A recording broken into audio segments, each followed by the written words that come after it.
Hello అందరికీ welcome back to my channel Duniya Ammayi vlogs. ఎలా ఉన్నారు? బాగున్నారా? ఈరోజు అయితే నేను ఎగ్ రెసిపీ అయితే మీతో షేర్ చేసుకుంటున్నానండి. ఇంక ఈ రెసిపీ అయితే ఈవినింగ్ డిన్నర్ అయితే చేస్తున్నాను. ఈ రెసిపీ అయితే చాలా చాలా బాగుంటుందండి. ఇంకా 5 గుడ్లు అయితే తీసుకున్నాను. ఇంకా ఈ ఎగ్ రెసిపీ చపాతీలకైతే చేస్తున్నానండి. ఇంకా చపాతీ పిండి అయితే కలిపి పెట్టుకునేసాను.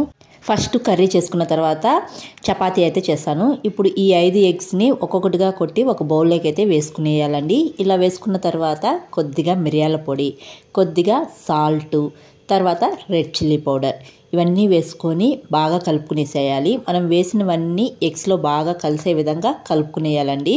ఇలా కలుపుకునేసి పక్కనైతే పెట్టుకునేయాలి. ఈ ఎగ్ మిశ్రమాన్ని అయితే ఇప్పుడు ఆవిరి మీద ఉడికించుకోవాలండి. దానికోసము ఒక బౌల్ అయితే తీసుకున్నాను. ఈ బౌల్లో కొద్దిగా వాటర్ అయితే వేసుకున్నాను. వేసుకొని దాని లోపల అయితే ఒక చిన్న బౌల్ పెట్టుకున్నానండి. ఈ బౌల్ పైకి లేకుండా వాటర్ అయితే దాంట్లో కూడా నింపుకొని ఇప్పుడు ఆ బౌల్ పైన ఎగ్ కలిపి పెట్టుకున్న బౌల్ని అయితే పెట్టేస్తాను. మీరు ఈ ఇడ్లీ పాత్రలో కూడా ఇలా ఆవిరి మీద అయితే ఉడికించుకోవచ్చండి. ఇలా పెట్టుకొని దానిపైన ఒక మూత పెట్టి ఒక 20 నుంచి 25 నిమిషాలు ఆవిరి మీదే ఉడికించుకోవాలి. మధ్య మధ్యలో చెక్ చేసుకుంటూ ఉడికించుకోవాలండి. నేనైతే 25 నిమిషాలు ఆవిరి మీదే ఉడికించుకున్నాను. 25 నిమిషాలకి నాకు బాగా కుక్ అయిపోయిందనమాట. ఇప్పుడు ఇది పూర్తిగా చల్లగా చల్లారనివ్వాలండి. ఇది జున్నులాగా స్పాంజ్ లాగా ఉంటుందన్నమాట. ఇలా చిన్న చిన్న ముక్కలుగా కట్ చేసుకొని పక్కనైతే పెట్టుకోవాలి. ఇప్పుడు స్టవ్ పైన ఒక బాండి పెట్టుకొని ఆయిల్ వేసుకొని జీలకర్ర, సన్నగా కట్ చేసిన ఆనియన్స్, పచ్చిమిర్చి వేసుకొని ఆనియన్స్ని లైట్ గోల్డెన్ కలర్ వచ్చే వరకు వేయించుకోవాలి. ఆనియన్స్ కొద్దిగా ఎక్కువ వేసుకుంటే బాగుంటుందండి ఈ కర్రీకి. ఇలా లైట్గా వేయించుకున్న తర్వాత అల్లం వెల్లుల్లి పేస్ట్ వేసి పచ్చి వాసన పోయేదాకా వేయించుకోవాలి.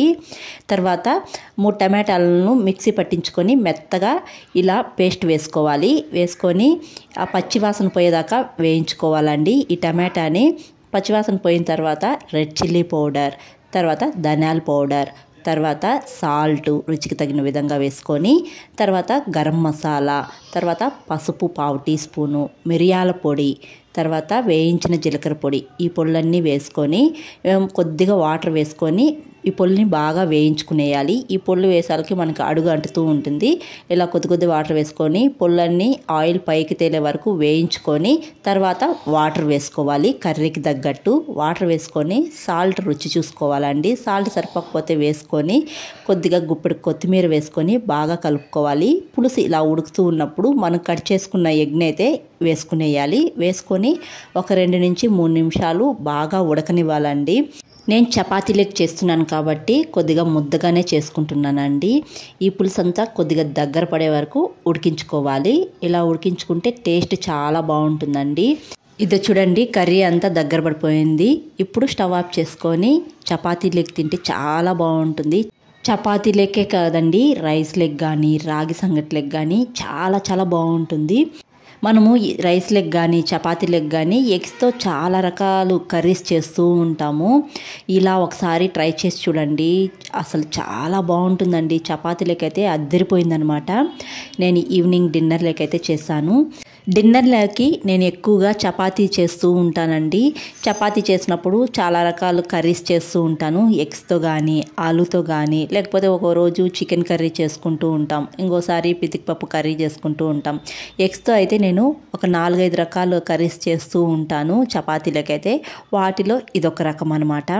మా ఇంట్లో కూడా చాలా బాగా నచ్చేసింది అందరికీ. మా పిల్లలు అయితే చాలా బాగా ఎంజాయ్ చేశారండి. ఎక్కువగా చపాతీ చేస్తూ ఉంటాను కాబట్టి ఎప్పుడు ఒకే కర్రీ చేస్తూ ఉంటే వీళ్ళు అస్సలు తినరనమాట. బోర్ కొట్టేస్తూ ఉంటుంది వీళ్ళకి. ఇలా అప్పుడప్పుడు చేస్తూ ఉంటే ఇంక బోర్ కట్టకుండా చాలా ఇష్టంగా తింటారనమాట. వీళ్ళు మా బబ్లు చూసారా ఎలా తింటున్నాడో. మా బబ్లుకి అయితే చాలా బాగుంది అని చెప్పేసి తింటున్నాడు అనమాట. చూసారా, మా హస్బెండ్కి కూడా చాలా బాగా నచ్చేసిందండి. చాలా బాగుంది అన్నారనమాట ఇంట్లో అందరూ. ఇలా ఒకసారి ట్రై చేసి చూడండి, చాలా బాగుంటుంది. రైస్ లెగ్ కానీ రాగి సంగటి లెగ్ కానీ చాలా బాగుంటుంది.